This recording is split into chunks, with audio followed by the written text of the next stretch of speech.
ಸ್ಯಾಂಡಲ್ವುಡ್ನಲ್ಲಿ ವಿಭಿನ್ನ ಅಭಿರುಚಿಯ ಸಿನಿಮಾಗಳು ತೆರೆಗೆ ಬಂದು ಸಕ್ಸಸ್ ಅನ್ನ ಕಾಣ್ತಿದೆ. ಇದೀಗ ಮತ್ತೊಂದು ಹೊಸ ಸಿನಿಮಾ ಬಿಡುಗಡೆಗೆ ಸಿದ್ಧವಾಗಿದೆ. ಆದರೆ ಈ ಸಿನಿಮಾ ಬಿಡುಗಡೆಗೂ ಮುನ್ನವೇ ಸಾಕಷ್ಟು ಕುತೂಹಲವನ್ನ ಹುಟ್ಟುಹಾಕಿದೆ.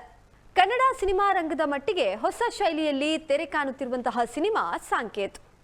ವಿಭಿನ್ನ ಹೆಸರಿನ ಮೂಲಕ ಸಾಕಷ್ಟು ಸೌಂಡ್ ಮಾಡುತ್ತಿರುವಂತಹ ಸಾಂಕೇತ್ ಸಿನಿಮಾದ ಹೊಸ ಶೈಲಿಯ ಮೇಕಿಂಗ್ ಈಗಾಗಲೇ ಸಿನಿ ಪ್ರೇಕ್ಷಕರ ಗಮನವನ್ನ ಸೆಳೆದಿದೆ.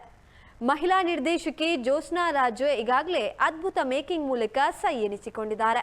ನಾಯಕ ನಟಿ ಚೈತ್ರಾ ಶೆಟ್ಟಿ, ನಾಯಕ ನಟ ಚಿಕ್ಕಿ ರಾವ್ ಮನೋಜ್ ನಟನೆಯಲ್ಲಿ ಸಿನಿಮಾ ಉತ್ತಮವಾಗಿ ಮೂಡಿಬಂದಿದೆ. ರೂಪಾ ಶ್ರೀವರ್ಕಾಡಿ, ಮೋಹನ್ ಶ್ರೇಣಿ, ನಿರೀಕ್ಷಾ ಶೆಟ್ಟಿ, ರಾಹುಲ್ ಅಮೀನ್, ನಿರೀಕ್ಷಾ ರಾಣಿ, ಮೇಘನಾ ರಕ್ಷಿತ್, ರಜಿತ್ ಕದ್ರಿ ಸೇರಿದಂತೆ ಹಲವು ನಟ ನಟಿಯರು ಸಿನಿಮಾದಲ್ಲಿ ಬಣ್ಣ ಹಚ್ಚಿದ್ದಾರೆ. ಖ್ಯಾತ ಸಂಗೀತ ನಿರ್ದೇಶಕ ಕಾರ್ತಿಕ್ ರಾಜ್ ಅವರ ಹಿನ್ನೆಲೆ ಸಂಗೀತ ಗಮನವನ್ನ ಸೆಳೆದಿದೆ. ಸಾಂಕೇತ್ ಸಿನಿಮಾದ ಪ್ರೀಮಿಯರ್ ಶೋ ನೋಡಿದ ಪ್ರೇಕ್ಷಕರು ಸಿನಿಮಾವನ್ನ ಮೆಚ್ಚಿಕೊಂಡಿದ್ದಾರೆ. ನಿರ್ದೇಶಕಿ ಜ್ಯೋತ್ಸ್ನಾ ರಾಜ್ ಯುವಕನೋರ್ವನ ಜೀವನದ ತಲ್ಲಣಗಳನ್ನ ಸಿನಿಮಾದ ಮೂಲಕ ಹೇಳ ಹೊರಟಿದ್ದಾರೆ. ಸಾಂಕೇತ್ ಯಾವುದರ ಸಂಕೇತ? ಸದ್ಯಕ್ಕೆ ಮುಂದೆ ಬರಲಿರುವ ಒಳ್ಳೆಯ ದಿನಗಳ ಸಂಕೇತ ಅಂತ ತಿಳ್ಕೊಳ್ಳಿ. ನೀವಿನ್ ಮುಂದುವರಿಸಿ, ಎಲ್ಲ ಒಳ್ಳೆಯದಾಗಲಿದೆ. ಕಂಗ್ರಾಚುಲೇಷನ್ಸ್. ಓ ಲಕ್ಷ್ಮಿ ವ್ಯಾವರ್ಸಿ,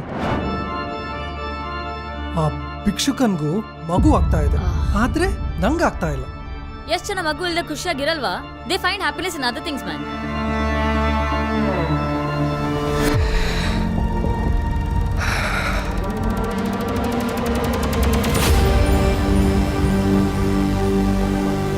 ಪ್ರಾಚೀನವಾದ ಒಂದು ಶಕ್ತಿಯುತ ವಿಧಿ ಇದೆ. ನೀನ್ ಮತ್ತೆ ಅದೇ ತಪ್ಪು ಮಾಡ್ತಾ ಇದೆಯಾ ಪೃಥ್ವಿ? ನನ್ಗೆ ಯಾವತ್ತಿಗೂ ಇದು ಒಂದೇ ಬೇಕಾಗಿದ್ದು. ಒಂದು ದಿನ ಯಾವನೋ ಒಬ್ಬ ಅಲ್ಲಿ ಬೀಚ್ ಹತ್ರ ಮೀಟ್ ಆದ ಅಂತ ಹೇಳಿದ್ದ. ನೆನಪಿರಲಿ, ಇದು ಪ್ರಬಲವಾದ ವಿಧಿ. ನೀವು ಕೊಡಬೇಕಾದ ದಾನ ಕೂಡ ಅಷ್ಟೇ ಕಷ್ಟಕರವಾದ್ದು.